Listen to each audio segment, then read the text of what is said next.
The heart monitor went flat at 3:07 in the morning.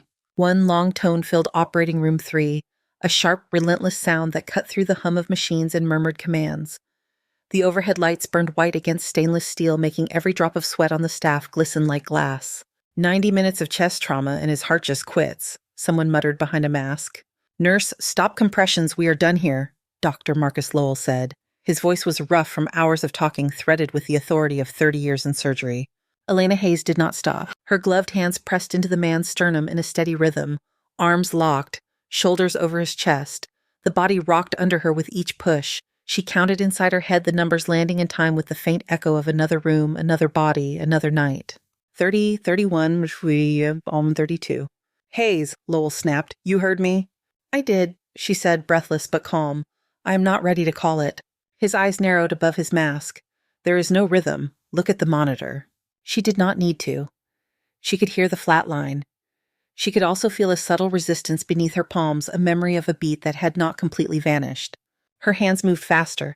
Charge nurse, get her off that table, Lowell said. Nobody moved. The scrub techs, the residents, the anesthesiologist all watched the monitor. All listened to the tone that meant the end.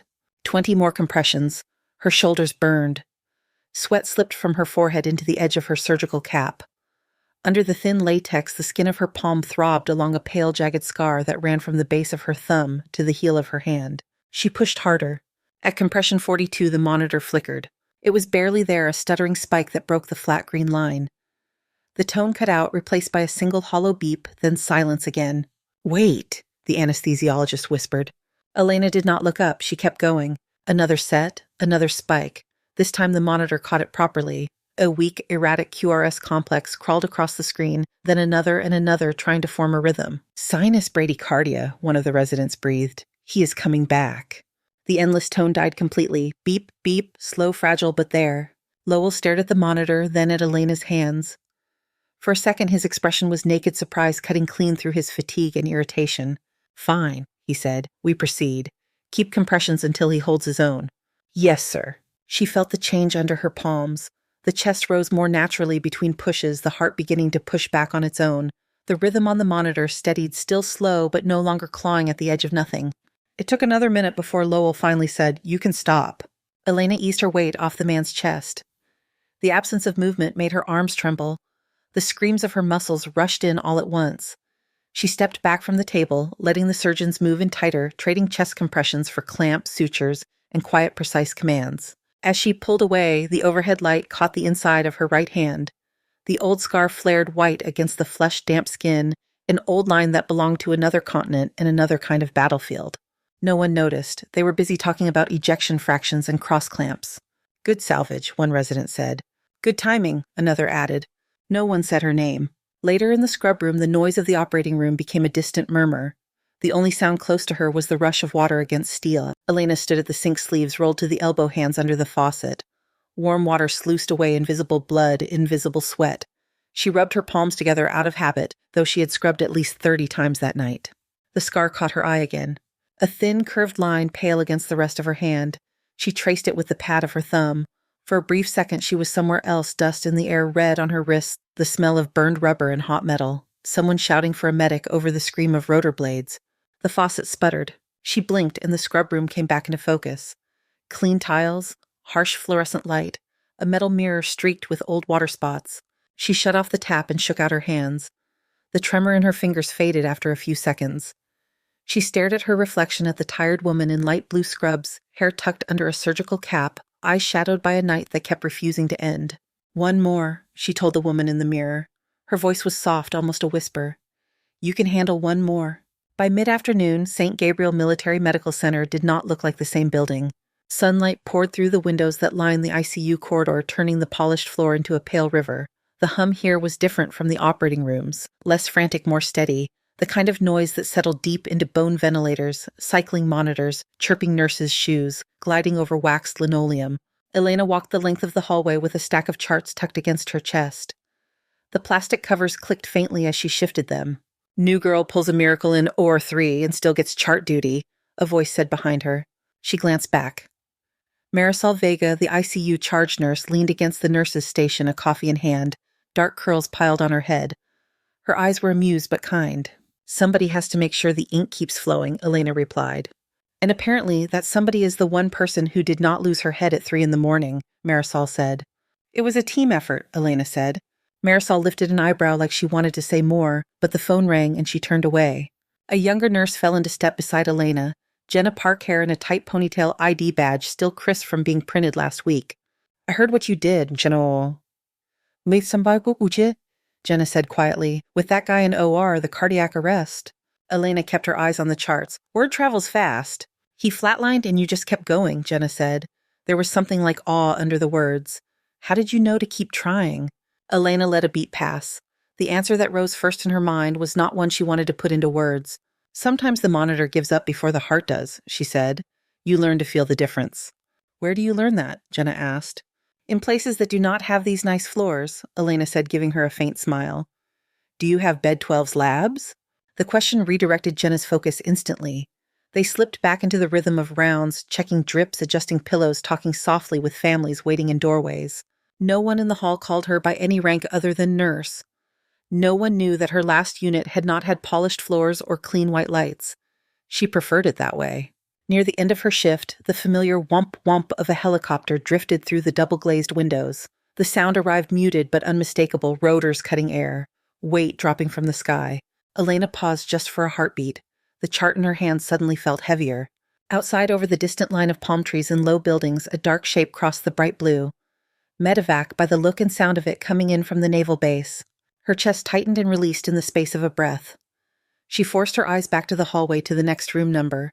You all right? Marisol asked from the station, watching her. Fine, Elena said, just counting beds. In the staff locker room, her locker door stood open. The metal was dented paint chipped near the handle. On the inside of the door, secured with a strip of old tape, was a photo the color of desert dust. 6 people in uniform smiled back at her. Body armor open, sleeves rolled, dust on their boots. A helicopter sat blurry in the background. Someone had drawn a crooked halo over the head of the smallest medic as a joke. Elena's fingers brushed the edge of the photo. The tape had dried at the corners. She closed the locker before her mind could wander too far into that image. In the break room, a television mounted high on the wall played the afternoon news with the volume low. A reporter in a navy blazer stood on a sun-baked tarmac, hair whipped by wind from an off-screen rotor. Retired 4-star General Nathan Riker continues his tour of West Coast bases, the anchor said. A small box in the corner showed the general stepping out of a transport helicopter, shaking hands with a line of young soldiers. The camera caught his face in a close-up, lined, weathered, eyes sharp despite the years. Jenna, sitting at the table with a yogurt, glanced up. That is the guy, right? The legend. Desert campaigns, all that. Marisol snorted softly, the kind of man they name buildings after. Elena stood near the coffee machine, paper cup in hand, her gaze fixed on the screen. Something in her posture went very still. You know him, Jenna asked. Elena's fingers tightened around the cup. Coffee sloshed near the rim. No, she said. She stepped forward and reached for the remote on the counter. Her thumb hit the power button. The screen went black, cutting off the sound of rotors and applause. She dropped the remote back on the counter and took a sip of coffee that had already gone lukewarm. I have had enough uniforms for one day, she said. Neither of them argued. They went back to their yogurt and charts.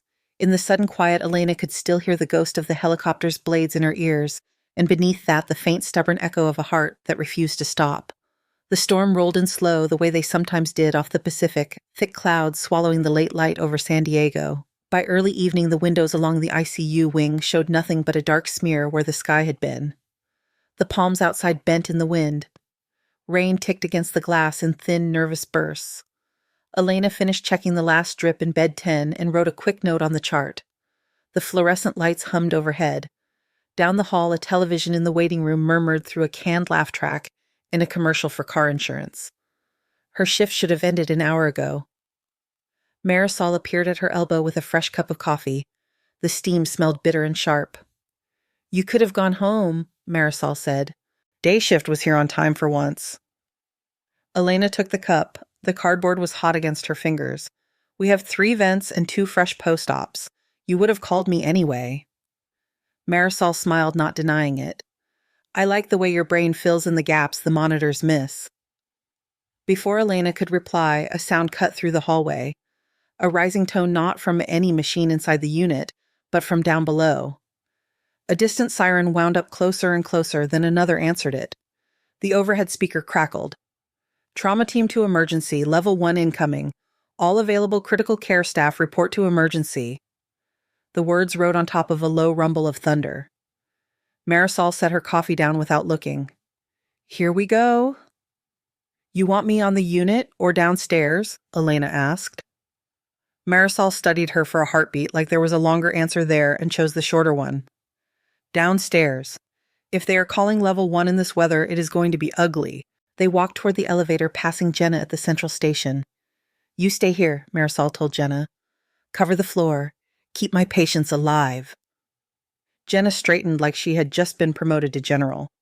Yes, ma'am. As the elevator doors opened, another sound slid through the building. This one came from above, faint but unmistakable.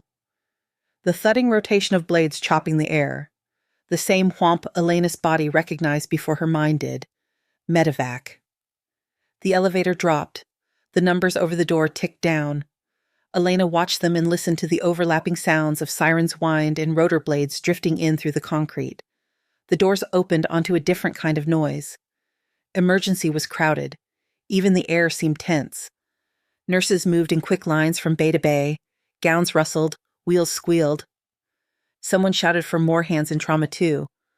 Lightning flashed through the high windows over the ambulance bay doors. For a second, the entire room strobed white. Hayes over here, a voice called. Dr. Lowell stood near Trauma 1 hands, Artie in gloves, mask hanging loose around his neck. His scrub cap was slightly askew, as if he had pulled it on while walking. You are supposed to be upstairs, he said. They sent me down, Elena replied. He had no time to argue. The radio on the wall barked with a paramedic's voice. Incoming trauma male, 6'2" years old, blast injuries from helicopter incident near Coronado, en route by ground 5 minutes out, intubated CPR in progress, no palpable pulse, blood pressure undetectable. This was a hard landing, doc. The charge nurse repeated the details as she scribbled them on a whiteboard. The words hung heavy in the air. Age, someone asked. 62. Name, the radio crackled again. The paramedic sounded like he was half shouting over the roar of rain. Name on ID is Riker, Nathan. Repeat, Nathan Riker. There was a collective pause. It did not last more than a second, but Elena felt it pass through the room like an invisible wave. You are kidding, a resident said under his breath. General Riker, another one whispered. The Riker. Lowell's jaw tightened. I do not care what his name is.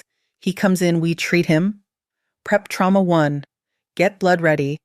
Page cardio and thoracic. The staff scattered into motion. Elena stepped into Trauma 1 and pulled on a yellow gown over her scrubs. The plastic crinkled as she tied it. She moved to the far side of the empty bed, checking the crash cart, the suction, the clamps. Her hands found everything without looking. Outside the double doors, a new set of sirens wailed this time, right up against the building. Red lights bounced through the small window. The doors burst open with a smack. Wet air and the smell of exhaust poured in as 2 paramedics pushed a gurney at full speed. The man on the stretcher was strapped down, skin a patchwork of soot and bruises. His clothes had been cut away, leaving only tatters and tape. An oxygen tube sat taped under his nose, but the bag on the end of the ventilator hose did not move on its own. Hands grabbed the cart and swung it in line with the bed as they transferred him over. The sheet was damp from rain and something darker. Male 6'2" possible helicopter explosion, multiple blunt injuries, second-degree burns to face and chest intubated in the field. The lead paramedic rattled off. His voice was hoarse. Initial rhythm was ventricular fib shock 3 times now with systole. Downtime about 25 minutes with intermittent CPR. We never got a sustained pulse. He looked straight at Lowell. He is a mess, doc. Monitors came alive as the nurses slapped on pads and leads. Wires snaked over the man's chest. The machine read the signals and drew a line across its green screen. Flat. The harsh tone filled the bay, that long, unbroken sound that did not belong to the living. Lowell stared at the monitor, then at the gray face on the bed. Even under the soot, the man's features were recognizable. The set of his jaw, the iron gray hair at his temples. That is him, one of the residents whispered. That is General Riker. The name meant something to almost everyone in the room. To Elena, it hit in a different way, a brief jolt in her chest. For a moment, the emergency department blurred at the edges. The image on the morning news flashed in her mind, the close-up of that same face, alive and sharp in the desert sun. She pushed that aside and looked at the monitor. The line held steady and flat, yet as she watched it, as her eyes ran along the glowing green, she saw it. A tiny deflection almost lost in the noise. A faint, jagged flick where the line should have been perfectly smooth. "Start compressions," Lowell ordered. One of the residents stepped to the bedside and placed his hands on Riker's sternum. He began to press, counting under his breath. The man's chest rose and fell in artificial rhythm. The tone never stopped. "Epinephrine given in the field?" Lowell asked. 2 rounds, the paramedic replied. Lowell nodded once. "We have been at this long enough. If we do not get a rhythm in the next minute, we call it." Elena moved closer to the head of the bed, eyes never leaving the monitor. There, again, a little wave that did not match the artifact. It was almost more feeling than sight, like catching the tail of a breath in a dark room. "Dr. Shekya," she said. He did not look at her. "Not now, Hayes." "There is electrical activity," she said.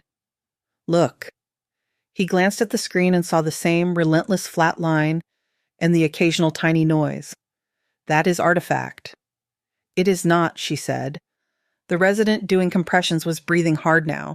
Sweat stood out along his hairline. "No change, sir." The long tone filled every gap in the silence. Lowell lifted his head. "Time of death is—" "Give me 60 seconds, Elena said. He turned his full attention to her then. "Excuse me. Give me 60 seconds on his chest before you call it."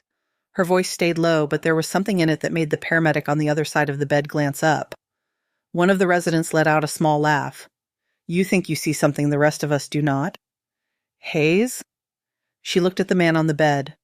The burns, the bruises, the steel ring on his left hand, blackened but still a circle. "I think his heart has not quit yet," she said. "The monitor does not like very weak signals. My hands do." Lowell shook his head. "This is not the time for experiments." "It is 60 seconds, she said.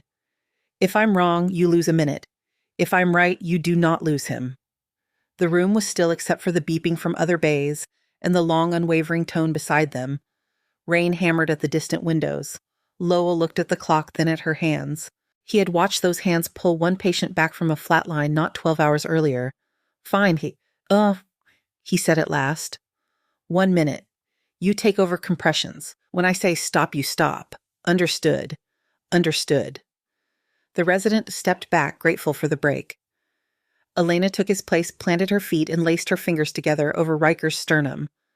The skin under her gloves was warm, slick with sweat and field grime that the paramedics did not have time to fully clean off. She started compressions, hard, fast, steady. The body under her rocked with each push. The sound of the tone drilled into her ears. Her arms burned almost immediately, sore from the long night and day. The old scar in her palm stung. She counted in her head. 10, 11, 12. The room faded at the edges. There was only the chest beneath her hands, the small give and rebound of bone and cartilage, the faint impression of a resistance that did not match a dead heart. 25, 26. 30 seconds, Lowell said. She did not answer. Her breath came shorter, fogging the air inside her mask. 35, 36, 37. The tone cracked. It was a tiny thing hardly noticeable. The continuous sound hiccuped for a fraction of a second. The monitor showed a small spike, then flat again. "Hold on," the anesthesiologist said. He leaned closer to the screen. Elena kept going. Her world shrank to the up-down movement of her shoulders. 43, 44, 45. The line twitched again. This time the spike was larger. A weak QRS appeared lonely on the screen, followed by a pause that felt too long, then another fragile complex. The tone stopped altogether. It broke into single, widely spaced beeps. "Look at that," someone whispered. "Sinus rhythm very slow," the anesthesiologist said, almost in disbelief.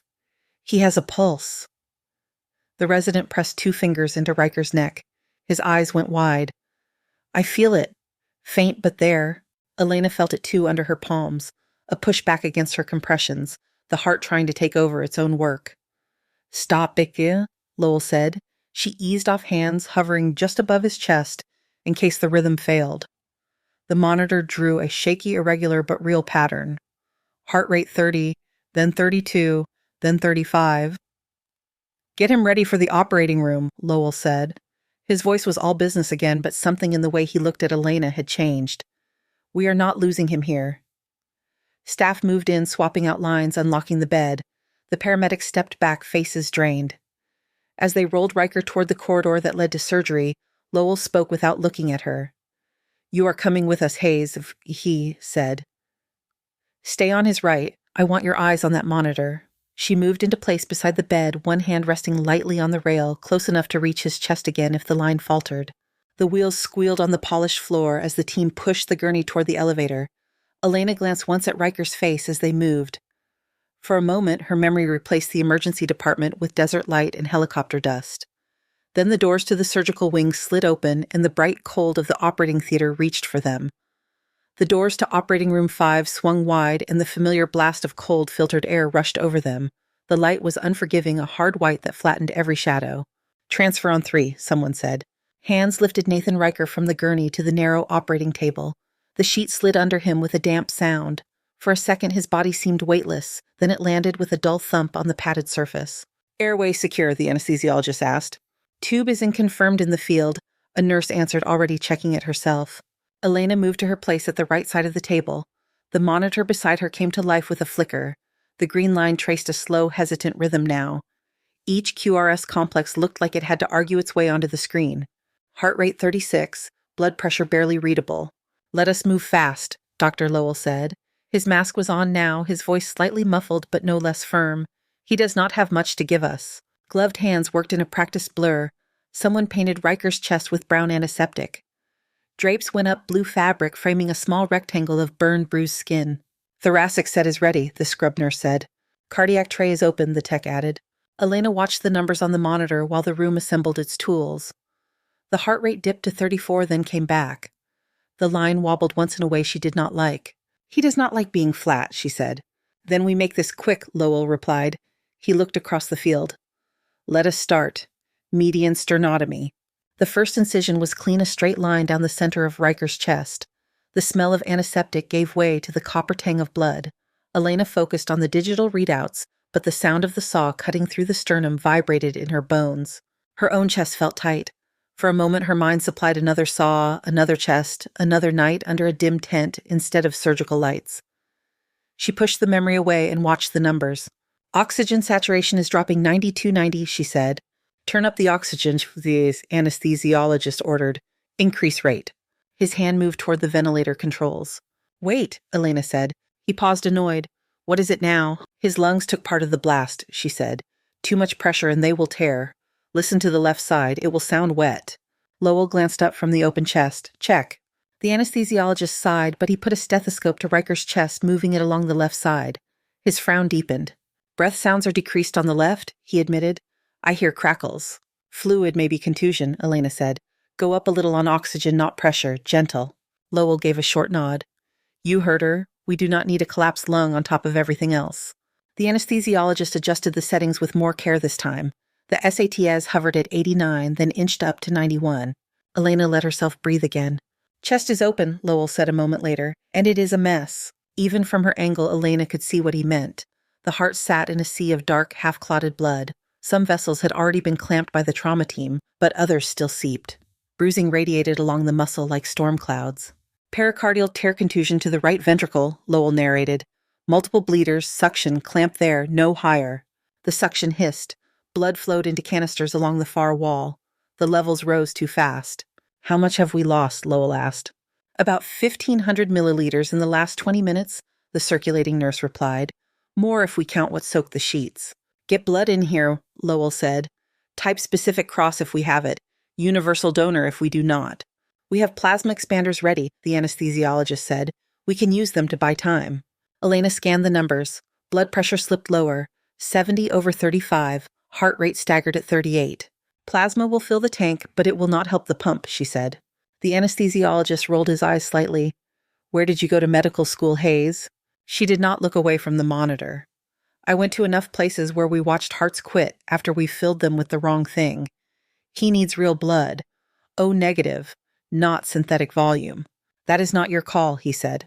Lowell cut in, not lifting his eyes from Riker's chest. Do we have O negative? 4 units in the trauma fridge, the nurse said. They are reserved for mass casualty protocols, the anesthesiologist protested. This is a mass casualty in one body, Bohio. Bemp. Iseu so, Kawalo said. There was no heat in his tone, only a flat certainty. Bring them. Hang the first 2. We will worry about the rules when he is not bleeding on my table. The nurse moved quickly to obey. Elena felt the slightest pull of relief. It did not last. The heart stuttered under Lowell's hands. The waveform on the screen grew more erratic, like a tired hand trying to sign a name it no longer remembered. Rhythm is degrading, the anesthesiologist warned. We are losing his pressure. Increase pressors, Lowell said. Give him another 25 of phenylephrine. He leaned closer to the heart, searching for the worst bleeder. Elena watched the line. The QRS complexes began to bunch and stretch in uneven intervals. The rate dropped to 30, then 28. This is not working, she said quietly. Suggestions, nurse. One of the residents' muttered, voice edged with sarcasm. His heart is stunned, she said. You are asking it to climb a mountain on broken legs. And what do you propose we do? Lowell asked. Give it a pep talk. A small dose of epinephrine direct to the ventricular wall, she said. The anesthesiologist snapped his head toward her. Are you out of your mind? His myocardium is contused. A bolus of epi could throw him into ventricular fibrillation. We could lose what little rhythm we have left. If we do nothing, we lose him anyway, she said. Low dose targeted. I have done it before. On what goats? The resident said. On soldiers who did not have the luxury of this room, she answered. The words hung there. Lowell's hand stilled for half a second. Elena could see the argument forming in the anesthesiologist's eyes, the list of risks and the litany of protocols. She spoke before he could start. He is fading, she said. His blood pressure is 60/20. His rate is 26 and dropping. You keep squeezing with pressors like this, you crush what is left of his coronary flow. A tiny push of epi straight to the muscle might shock it into remembering how to work. Or stop it completely, the anesthesiologist said. Lowell looked at the monitor, then down at the open chest. The heart there looked tired, its movement sluggish and uneven. He made his decision. Draw up 0.1 milligram of epinephrine, he said. Dilute it. I will inject. If he arrests, we handle it. If we do nothing, he is dead in 10 minutes. The anesthesiologist hesitated, then moved to prepare the drug. The scrub nurse handed over a syringe. Lowell held it up to the light for a second, then guided the needle toward the dark red muscle. Ready on compressions if I call for them, he said. Elena placed her hands lightly on the edge of the table. Her scar tingled. The syringe slid in. Lowell pushed the plunger with slow, deliberate pressure. For a heartbeat, nothing changed. Then the waveform on the monitor twitched. The heart rate dipped to 22, then leapt to 30, then 36. The movement in the open chest sharpened the contractions, gaining a little strength. Pressure is climbing, the anesthesiologist said, surprise breaking through his caution. 78/40, 85/45. See, the resident breathed. He liked that. Do not get poetic, Lowell said, yet his eyes flicked to Elena. There was something like reluctant respect there. We are not out of trouble. Suction. Clamp there. No, the other branch. Good. The first unit of O negative arrived. The nurse spiked the bag and hung it. Dark red slid down the tubing and into the Riker's arm, a slow, vital stream. With real blood flowing and the heart kicking harder, the numbers on the monitor began to look less like a countdown and more like a shaky attempt at balance. 90/50, heart rate 42. The work did not get easier, but the feeling in the room shifted. The frantic edge receded by a fraction. Commands came a little more evenly. The chatter of nervous residents died down, replaced by focused silence. Elena stayed on her side of the table, eyes flicking between the monitor and the subtle movements of the ventilator bellows. She caught the tiniest lag in the exhalation curve and spoke up. Check the right mainstem, she said. Make sure the tube did not slip too deep. His right lung sounds louder than the left. The anesthesiologist adjusted the tube by a centimeter, listened again, then gave a short nod. He did not say she was right. He did not have to. Time became a series of small crises and smaller victories. A clamp here, a stitch there, a drop in pressure, caught early a rising lactate level, nudged back with fluids and drugs. Elena lost track of minutes and hours. Her legs ached. Her shoulders throbbed in a steady drumbeat. The scar in her palm burned at odd moments, usually when the monitor line dipped in a way that reminded her of other tents, other tables, other lives she had tried to hold on to. At some point, the blood loss slowed. The canisters on the wall filled less quickly. Lowell placed his last stitch on a repaired vessel and stepped back a fraction of an inch. Bleeding is controlled for now, he said. Let us get him off bypass. They had put him on partial bypass briefly to rest the heart while they worked. Now they eased him back, letting his own muscle take the load. The room watched the monitor as if it could hear their collective breathing. Heart rate 52-56. Blood pressure hovered at 95/60. That is as good as we can ask for, Lowell said quietly. We close. As he began to close the sternum with heavy wire, Elena finally leaned back a little. Her spine protested. The lights overhead seemed brighter than before. Riker's face was still masked by tape and tubing, but the lines around his eyes looked less gray, more like deep grooves carved by years instead of shock. The monitor beeped in a slow, regular pattern that felt almost musical after the long flat line that had brought him here. Nice work, everyone, Lowell said as he tied the last knot. His gaze rested on Elena for a moment longer than it did on anyone else. Get an ICU bed ready. He's going to need the best eyes we have on him. Elena pulled the soiled drapes away as the team prepared to move him. Her hands were stiff, her fingers tinged pink under the gloves from the hours of scrubbing and contact with antiseptic. She flexed them once, feeling the pull of the scar, then placed her palm gently on the rail of the bed as they unlocked the wheels. The metal was cool against her skin. The monitor beeped on steady and insistent as they rolled Nathan Riker out of the operating room and toward the fight that waited for him in intensive care. The elevator doors opened onto the ICU and the light changed. It was softer here, dim, to keep the patients calm, but the room felt sharper in other ways.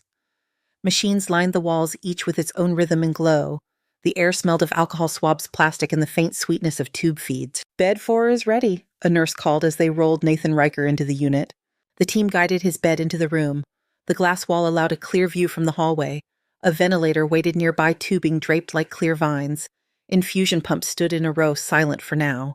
On 3, Marisol said, stepping into the room. She always helped with transfers when she could.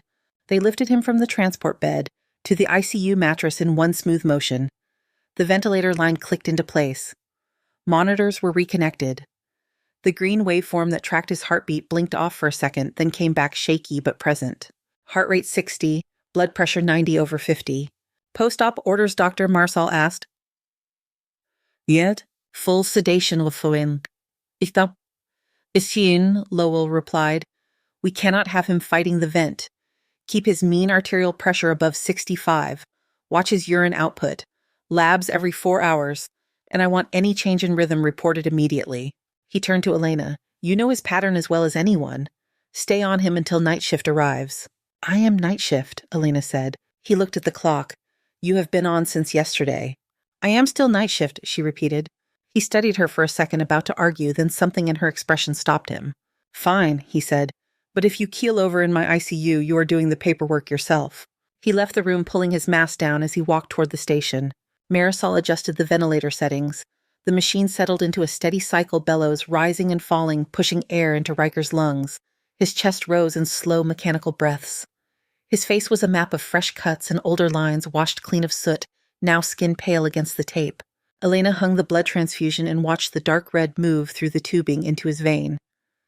She set up the vasopressor drip, the sedation, the fluids. Each pump beeped as she programmed the doses. The monitor above his bed showed more than just his heart. Oxygen saturation sat at 94. Respiratory rate was tied to the ventilator. Blood pressure crept up to 98/60. Numbers, she thought, just numbers. But each one meant something about whether a man lived or stopped. When everything was finally connected and humming, the room grew quiet in that particular ICU way, full of soft noises that did not require raised voices. Outside the glass, the hallway lights dimmed to evening levels. A storm pressed against the windows in a constant low hiss. Rain streaked the glass in narrow rivers. You should go eat, Marisol said from the doorway. She held a chart in one hand, pen balanced against her thumb. In a bit, Elena said. I want to watch him settle. Elena. She looked up. Marisol did not use first names often during a shift. You have been here for almost 20 hours, Marisol said. Your hands are shaking. Elena glanced down. Her fingers rested on the bed rail, the old scar on her palm pale against the metal. The tips trembled barely. They will stop, she said. They always do. Marisol held her gaze for a long moment. Then she sighed. 15 minutes, food, bathroom, then back. That is an order. Elena almost smiled. Yes, ma'am. In the staff lounge, the storm was louder. The room had no patients, only a long table, a humming fridge, and a vending machine that sometimes ate quarters. A fluorescent light flickered in the corner, buzzing faintly. She sank into a chair with a plastic tray, not entirely sure how the sandwich had ended up on it. Someone must have shoved it into her hands, between monitors. She took 2 bites and tasted nothing. Her body registered fuel, not flavor. On the far wall, the television was on again. Some news anchor sat at a desk, graphics behind him showing weather patterns and traffic delays. She did not look. Her phone buzzed in her pocket. She pulled it out and saw a message from an unknown number. It was a mass text sent to ICU staff, a hospital announcement about today's heroic efforts in the operating room, and reminding everyone of the privilege of caring for our veterans. She locked the screen without finishing it and slipped the phone back into her pocket. When she returned to bed the room looked almost the same. Machines, tubes, the steady rise and fall of his chest in time with the ventilator. Almost the same. The heart monitor now showed a slight variation in rhythm. Still regular, but a touch more sinusoidal, as if the heart had found a stronger voice. "How is he?" Jenna asked quietly from the doorway.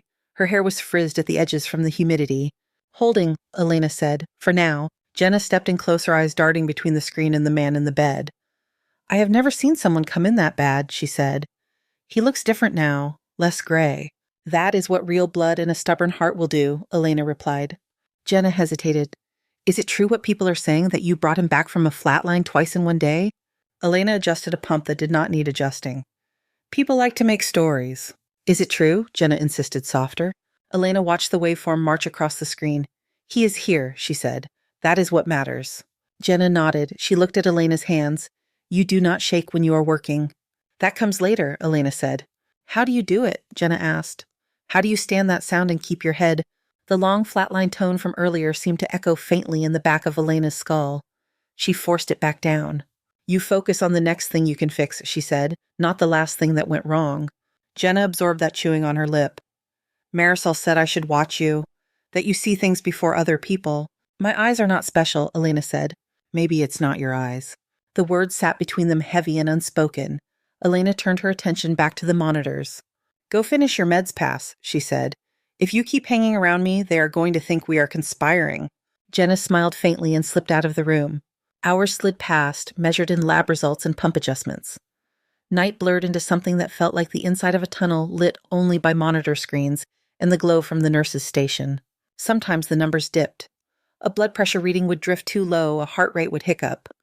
Elena would respond, tweaking drips, calling for a small bolus, asking the respiratory therapist to adjust the ventilator by a breath or two. Sometimes the numbers rose, a good urine output, a better oxygen saturation. She collected those quietly in a corner of her mind. Every so often she had to step out to attend to another patient. Someone's pain control, a clogged IV, a family member with too many questions and not enough answers. Each time she left bed she felt a thin thread stretch between her and the room. Each time she came back, the thread relaxed. Near midnight, when the unit was as still as it ever got, she sat in the chair beside Riker's bed for the first time. Her knees cracked as she folded into it. She realized she had been standing for almost 12 hours without a break. The ventilator hissed softly. The cardiac monitor chimed its steady beat. She watched Riker's face. Without the chaos of the emergency department and the brutality of the operating room lights, he looked different. His features were still lined and strong, but there was a heaviness to them, the rest of a man who had spent a lifetime braced against impact. "I know you," she said quietly, more to herself than to him.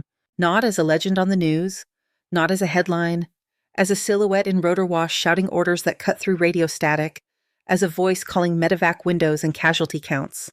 Her hand moved almost of its own accord. She placed her palm lightly over his, careful not to disturb the lines taped there. His skin was warm, a little dry. The scar in her palm lay against the back of his fingers. For a moment, another hand overlapped the image. A younger one coated in dust and blood, grabbing her wrist in a trench of broken concrete. "Promise me, Phil," that younger voice had said years ago, words fought out between ragged breaths. "You do not let anyone else go like this." She had promised. The soldier's grip had slackened. The monitor in the field tent had drawn a straight line. There had been no OR, no blood bank, no ventilator. Just the taste of sand and metal. She blinked and the ICU came back into focus. "I am keeping it," she murmured. His hand did not move. The ventilator kept breathing for him. At some point near dawn, Marisol appeared in the doorway again. She watched Elena for a few seconds before speaking. "You are still here," she said. "I told you," Elena answered, not looking away from the monitor. "Night shift." Marisol stepped into the room, arms crossed loosely. "I worked at a combat support hospital in Iraq for a year," she said. "Back when I was stupid and young and thought I could handle anything." Elena's shoulders tensed. "I did not last as long as you probably did," Marisol continued. "But I recognized that look." "What look?" Elena asked. The one where you are in two places at once, Marisol said. 1 foot in this room, 1 foot in a tent that is not there anymore. Elena said nothing. Marisol did not push. You want to talk, my office door opens with a very gentle push. You want to keep it in that scar of yours that is your business. Just do not pretend your body is made of steel. I am fine, Elena said. You are functional, Marisol corrected. Fine is different. She left it there and walked out. By the time the sun rose, the storm had passed. Pale light crept through the high ICU windows, turning the edges of the monitors and metal rails silver. Outside, the palms stood still again, their fronds dripping. Elena blinked against the light. Her eyes burned. She checked Riker's labs as they came in one after another. Lactate down, creatinine acceptable, hemoglobin holding. The neurology consult had not been in yet. It was too early to know what his brain would do after so much time under so much lost blood, so many shocks. Still, she watched. Late in the morning, while she was adjusting a drip rate, his hand twitched. It was small. 2 fingers, a brief flex, almost like a muscle spasm. If she had not been looking right at it, she might have missed it. She stopped, hand on the pump eyes on his knuckles. General Riker, she said softly, if that is you and not just a reflex, do that again. For a long moment, nothing happened. Then his index finger dragged slightly against the sheet, no more than a centimeter. The heart monitor showed a tiny bump in rate that lined up with the movement. The EEG monitor beside it, set up an hour before, drew a little flourish in its otherwise dull pattern. Elena felt something shift behind her ribs. Not relief, not yet, but something like a door opening a crack. She leaned a little closer, keeping her voice low. All right, she said. Then we will keep watching. The monitor continued its soft, steady beeping. Outside the glass wall, the ICU moved on around them. Nurses trading reports, phones ringing softly, wheels humming over the floor.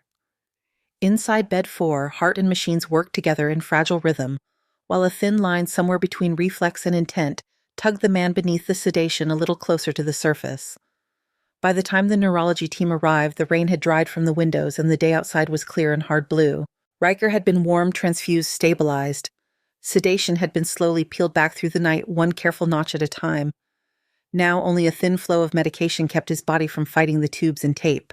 Elena stood at the side of the bed, hands loosely on the rail, while the neurologist checked reflexes. A small pen light clicked on and off, painting Riker's pupils in brief circles of white. Corneal reflex intact, the neurologist murmured. Gag reflex present, good signs. He pinched the skin on Riker's chest. The man did not move. Give it a few more hours, the doctor said. The brain likes to take its time. When he left, the room quieted again.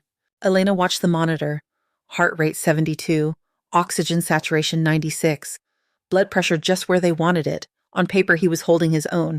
She looked down at his face instead of the numbers. The ventilator hissed. The tube taped to his mouth moved with each breath. His eyelids stayed closed, lashes resting against bruised skin.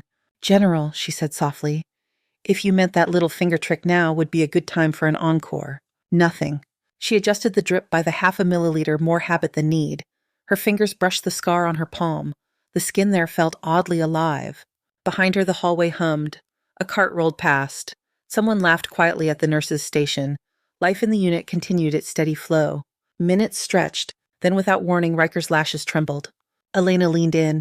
His eyes opened a crack, unfocused, at first irises, a washed-out gray-green.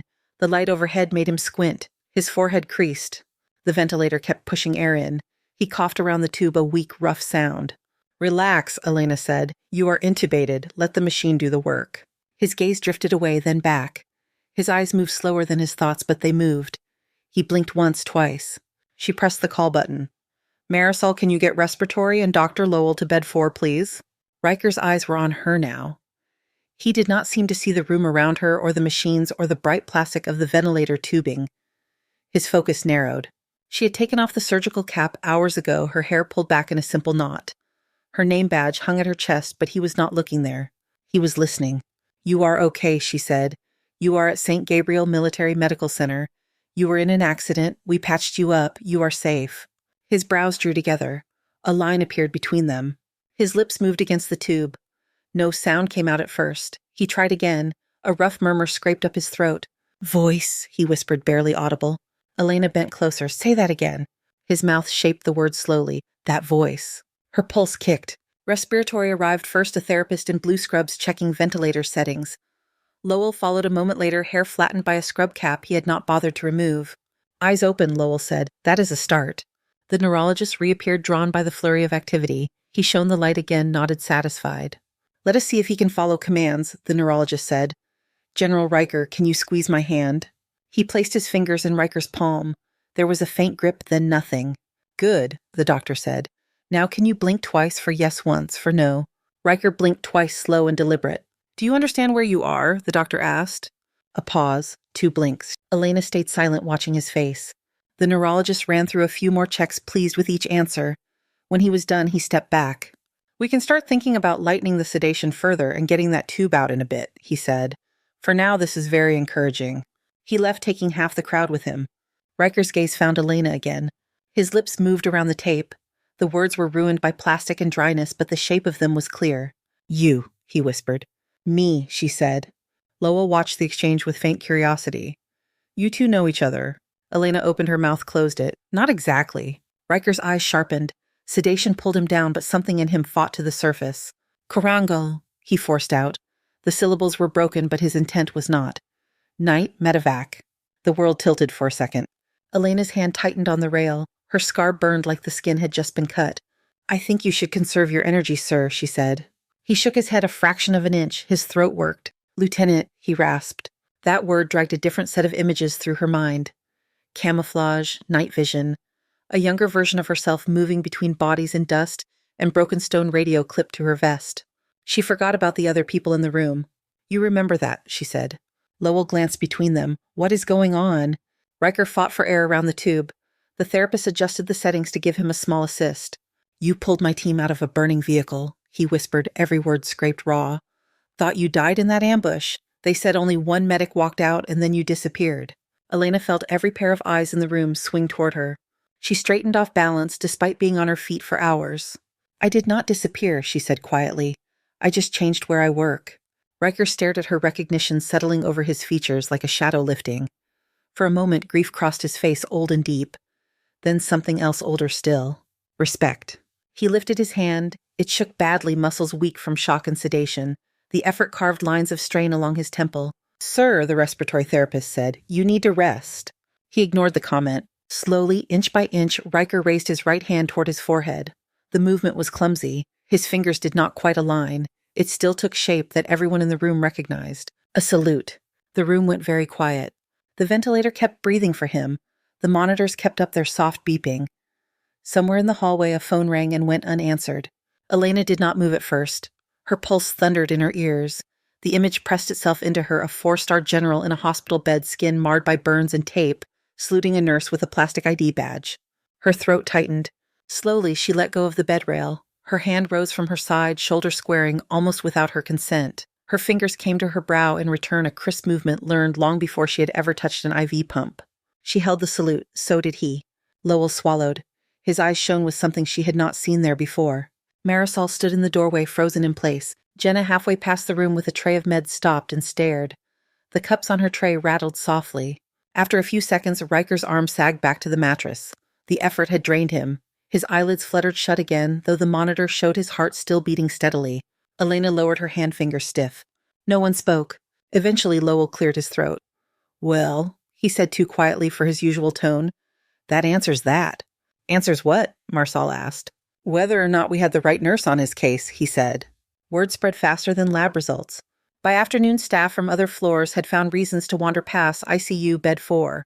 Some came with legitimate questions about medications or scheduling. Some lingered a little too long at the glass, pretending to check the monitor, while their eyes kept sliding to the man in the bed and the nurse sitting beside him. By evening, the story had made it out of the building. Elena did not see the moment the first reporter appeared at the main entrance. She heard about it in fragments while hanging piggyback antibiotics and adjusting ventilator alarms. "They say a nurse who used to be a combat medic saved him in the field years ago," one respiratory therapist murmured. "And then again yesterday," a pharmacist replied. "Legend saves legend," someone added. "Social media is eating it up." The phrase made Elena's jaw tighten. In the small office behind the nurse's station, the hospital administrator sat at a computer, lips pressed into a thin line. A news channel on the screen showed a stock photo of St. Gabriel, the anchor repeating words like hero and miracle. On another monitor, a video chat window was open. General Riker's daughter wanted updates. So did someone from the Pentagon. Out of all the noise, one call mattered most. Riker insisted on speaking to the command staff that night once the tube was out, and he could form full sentences again. His voice remained rough, but he used it without hesitation. I do not care about the headlines, he said into the tablet camera propped on his rolling table. I want it on record that an ICU nurse here did things today that kept me breathing. She was there years ago in Korangal when most people would have run the other way. She is here now, doing the same thing with less backup and more rules. Elena stood out of frame, pretending to focus on a pump while his words bounced off the painted walls.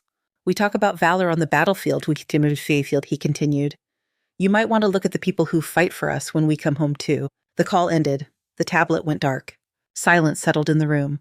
He looked at her. Without the tubes, his face seemed more like the one from the photo on the inside of her locker door drawn by memory instead of printed ink. You did not tell them who you were, he said. I told them I am a nurse, she answered. You were a lieutenant in my med company. He said. You dragged my sergeant 300 meters under fire. You held a tourniquet with one hand and packed a chest wound with the other. That is not something you just stop being. Her mouth twitched. Last I checked, my rank is RN now. He studied her reading past the joke. Why did you leave? He asked. The question was simple. The answer was not. She looked at his hand on the blanket. The fingers were scarred and strong, a gold band shining dully against damaged skin. My team did not, she said. He waited. There was an ambush outside the village, she went on. We were told it was a low-risk patrol. Someone was wrong. We lost 3 on the ground before I even got there. The other medics went down trying to reach them. By the time we got everyone we could out, there were more body bags than stretchers. The memory pulled at her chest. She followed it only as far as she needed. I kept hearing monitors in my head after that, she said. I thought if I moved somewhere with clean floors and bright lights, maybe it would stop. He nodded, eyes distant for a moment. I lost half a platoon in Desert Storm, he said. Different war, same sand, same weight. You never stop hearing them. You just learn where to put the sound. She let out a slow breath she had not realized she was holding. I'm still figuring that part out, she said. He smiled, small but real. From what I have seen, you are doing better than most. His gaze dropped to her hands. The old scar showed where the glove had rubbed it raw earlier, a pale line on reddened skin. You got that out there, he asked. In a doorway that did not stay a doorway for long, she said. Shrapnel. I was trying to keep pressure on a chest. Wall decided to disagree. He reached for the bedside drawer with his left hand. His movements were careful, fingers stiff. He pulled it open and took out a small black case, the kind that held medals and pins. This got flown in from my house this morning, he said. My daughter thought I would want it nearby. He opened it. Inside, nestled against dark velvet, was a silver badge, a caduceus over a wreath worn at the edges. Combat medical badge, he said. First one I ever earned. I have had it longer than some of my grandkids have been alive. He held the case out to her. She did not reach for it. Sir, she said, I cannot take that. You earned it the night you crawled under my truck in Korangal, he said. You earned it again on that table yesterday. I am not giving you anything you do not already own. Her chest tightened. The room seemed to shrink around the badge around his hand. If I take it, she said quietly, I'm going to have to keep living up to it. He huffed a soft sound that might have been a laugh. You already are. She looked down at the badge once more. The metal caught the ICU light, a small, deliberate shine. She reached out. Her scarred palm closed around the case. It felt heavier than it looked. General Nathan Riker walked the ICU corridor with a cane he did not really need. 2 weeks of healing had put color back in his face. The burns were mostly pink now, edges smoothing. His gait was careful but steady, the cane more for balance than support. A transport tech pushed an empty wheelchair behind him in case his pride outpaced his strength. Staff drifted out of doorways as he passed. Some smiled, some straightened. Some pretended to be intensely focused on charts and pumps until he had gone by. He stopped outside bed 4. The room was already occupied by someone else, a young Marine breathing easily under a nasal cannula. Riker looked through the glass for a moment, then turned toward the small group waiting near the nurse's station. The ICU team stood in a loose half circle. Scrubs in different colors, tired faces, name badges he had started to recognize. Elena stood near the edge, hands in her pockets, badge, clipped straight hair, pulled back tight. The hospital administrator fussed with a sheet of paper, throat cleared, as if he were about to introduce a guest speaker at a conference. You do not need to do that, Riker told him. General, we just thought a few words would be appropriate, the administrator said. They will be, Riker replied. They just will not be yours. He stepped forward until he was in front of the group. The ventilators and monitors hummed behind him, a strange kind of backdrop. I'm not much for speeches without a flag behind me, he said. So I will keep this simple. The unit quieted. Even the phones seemed to hold their rings for a second. You kept me alive, he said. He said. Every one of you. The ones who rolled me in when I looked like overcooked meat. The ones who held the clamps. The ones who watched those screens when the rest of the hospital went to sleep. He let that sink in. Then he turned his head eyes finding Elena, and one nurse who refused to let a flatline mean what it usually means. Several people glanced at her. She shifted her weight, not looking away. I have seen courage in a lot of places, Riker said. Mountain ridges, city streets, inside vehicles that did not make it back. I saw it here too, in hands that did not pull away just because a machine said they should. The administrator shifted uncomfortably at the mention of machines. Lowell, standing near the back with his arms folded, hid a faint smile. Riker reached into the pocket of his plain civilian jacket and pulled out a folded slip of paper. I have already filed this with my people, he said. What happens with it after that is above my pay grade now, but I wanted you to hear it from me. He unfolded it in red voice even. Recommendation for commendation of Nurse Elena Hayes, ICU, St. Gabriel Military Medical Center, for extraordinary performance of duty under life-threatening circumstances resulting in the preservation of life not once but twice. He refolded the paper and tucked it away.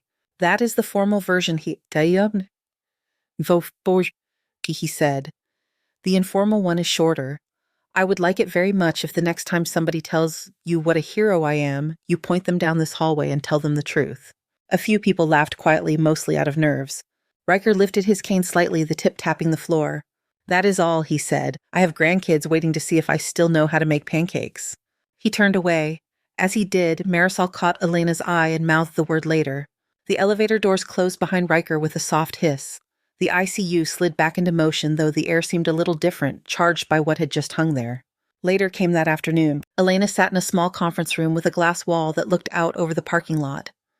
Cars glinted under a hard sun. Inside the room, the air felt too still. Lowell sat on one side of the table in his white coat. The hospital administrator sat at the head papers stacked neatly in front of him. Marisol had taken the remaining chair, one leg crossed over the other. Elena occupied the seat nearest the door. This is not a disciplinary meeting, the administrator began as if that would help. Could have fooled me, Elena said under her breath. Lowell's mouth twitched. We have reviewed the events of the past 72 hours, the administrator continued. We have read Dr. Lowell's report and the accounts from ICU staff. He folded his hands. The board has decided to approve the recommendation to promote you to charge nurse of the intensive care unit. The words landed quietly. For a brief moment, Elena thought she had misheard. Sir, she said, I am 27. You are also the most experienced combat trauma medic in this building, Lowell said. And half the ICU has been following your lead for months. We are simply making it official. You can say no, the administrator added quickly. It is more responsibility, more hours, less sleep. She is already doing that, Marisol said. Elena looked at each of them in turn. The administrator with his careful politeness, Lowell with his measured approval, Marisol with her steady gaze. Charge nurse. The title felt strange in her head like a new pair of boots. What changes exactly, she asked. You set protocols for the unit, Marisol said. You help train new nurses. You get a say in who works what shift. You get your name on a plaque, Lowell added, if that helps. I do not care about the plaque, Elena said. Good, Lowell replied. Then we are doing this for the right reasons. The administrator slid a folder across the table. Contract papers, a small bump in pay, a fresh ID badge mock-up with the words Charge Nurse ICU under her name. Her fingers brushed the folder. For a second, the noise of rotors filled her ears again. Then the image shifted. Not a helicopter this time, but the ICU wall. The faces of younger nurses looking at her, waiting for answers. She opened the folder. I will sign, she said. The training room smelled of dry erase markers and coffee. A week later, Elena stood at the front, a black marker in hand. A group of new hires sat at the tables, Jenna among them, a notebook open, pen poised. On the wall behind Elena, someone had hung a new photo. It showed Operating Room 5 from above, frozen in grainy color. A circle of bodies around a table. At the center, a nurse in blue leaning over a burned chest, arms locked, hands pressed to bone. The snowy glare of the surgical lights turned the sweat on her forehead into silver. Under the photo, a plaque read, Courage does not wait for rank. It had not been her idea. Lowell had brought the picture. The phrase had been his suggestion, too. She had agreed on one condition: other photos had to join it. Now the wall showed more than her. There was a shot of Marisol leaning over an elderly patient face, soft in profile, another of a respiratory therapist adjusting a vent beside a tiny premature infant, a janitor mopping a spill in a hallway with a line of gurneys waiting to pass, an X-ray tech guiding a trembling hand into place. She had insisted they all go up. Elena turned back to the whiteboard. She wrote 3 words in block letters. Assess, decide, act. This is how it worked out there, she said, tapping the board. It is how it works in here. The math changes. The dust is different. The principle is the same. She flipped the cap off the marker and walked to a small speaker on the desk. With a click, a sound filled the room. A long, unbroken tone. High, thin, relentless. The new nurses shifted in their seats. This is what failure sounds like, she said, at least on a monitor. She hit another button. The tone cut off, replaced by a slow, steady beep. She let that play for a few seconds. You will hear both, she said. The question is where you are standing when you do. Silence settled after she switched the speaker off. Pen scratched across paper. Jenna's eyes were bright.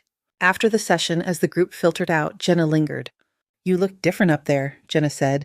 Different how? Elena asked. Like you were not just putting out fires anymore, Jenna said. Like you were building something. Elena shrugged a small lift of one shoulder. Somebody did it for me once. It is my turn. The auditorium in San Antonio smelled of polished wood and perfume. Months had passed. The stormy night that crashed the flatline, all of it had moved into the back corridors of memory, though never far. In the meantime, phones had rung, forms had been filled out, stories had been told and retold in versions that sometimes barely resembled the truth. Tonight was called Nurses of Valor. The words were printed in gold on a banner above the stage.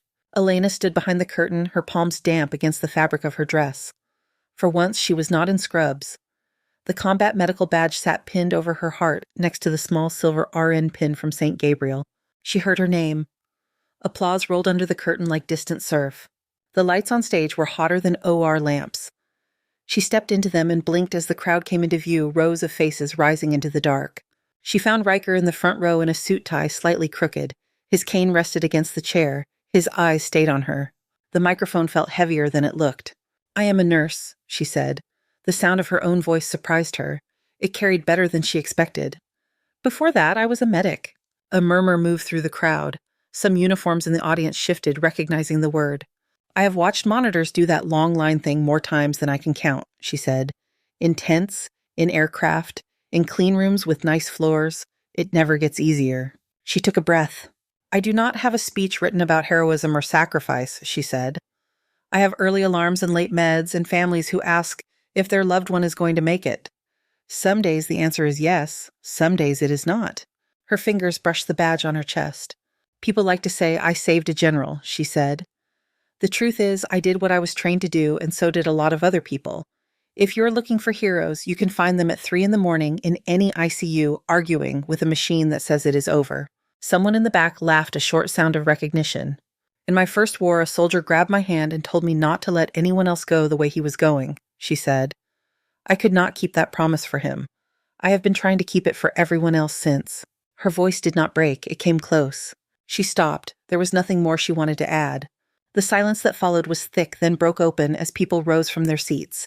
Hands came together. The sound hit her like wind. In the front row, Riker stood. He brought his hand to his brow, slow and precise. A few others in uniform did the same. The gesture rippled through the room, a wave of respect that did not quite reach the back corners but tried. She nodded once. The light softened. Later that week, back at St. Gabriel, the ICU smelled the same as it always had. Alcohol plastic coffee that had sat too long on a warmer.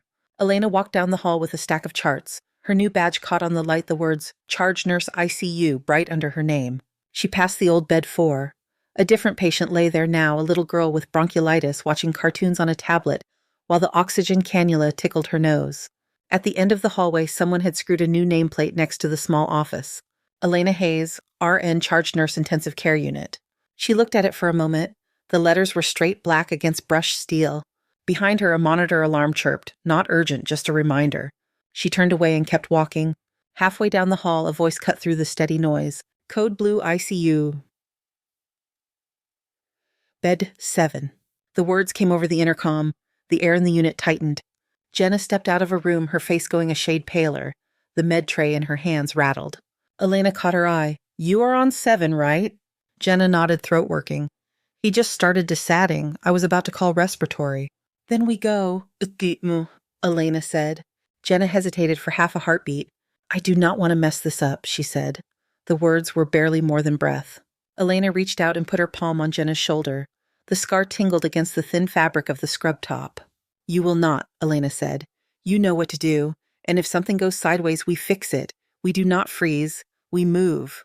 She felt Jenna's shoulder straighten under her hand. Together, they walked into bed 7. The monitor there showed a heart rate too fast, blood pressure dropping. The man in the bed gasped around fluid in his lungs. The air smelled of sweat and panic. Head of the bed up, Elena said. Jenna, start bagging. I will get the line. Call for respiratory and Lowell. Tell them it is real. Her voice stayed level. Her hands moved without wasted motion. Jenna slid an oxygen mask into place, squeezing the bag in a strong, even rhythm. The man's chest rose and fell. The monitor beeped in choppy protest, then began to find a pattern again. Outside, the unit moved to meet the code. Footsteps pounded. A crash cart arrived. Voices layered on top of each other, but under it all was a calm center. Elena stood in that center, fingers on a pulse, eyes on the flicker of the green line. The scar in her palm ached, but the hand around it was steady. Thank you so much for listening to today's story. If this story resonated with you or made you reflect, I'd love to hear your thoughts, so feel free to share them in the comments below. And don't forget to like, subscribe, and hit the notification bell so you won't miss the next story.